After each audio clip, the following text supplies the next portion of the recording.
Hello everyone, how are you doing? This is MD Tech here with another quick tutorial. In today's tutorial, I'm going to show you guys how to enable Android safe browsing on your Samsung Galaxy smartphone. So if you want to turn on and use live threat protection on your Android smartphone, in today's tutorial, I'm going to show you guys how to do it. And without further ado, let's go ahead and jump right into it.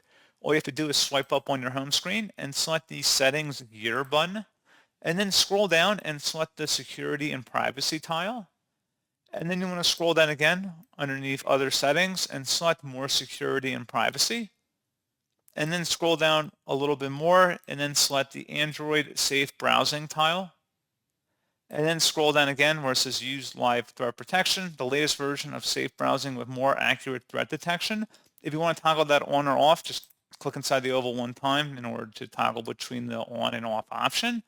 And you would select turn off in order to save that selection, or turn on depending on your preference or what it's currently set at. So pretty straightforward process, guys, on that. And as always, thank you for watching. I do hope that I was able to help you out, and I do look forward to catching you all in the next tutorial.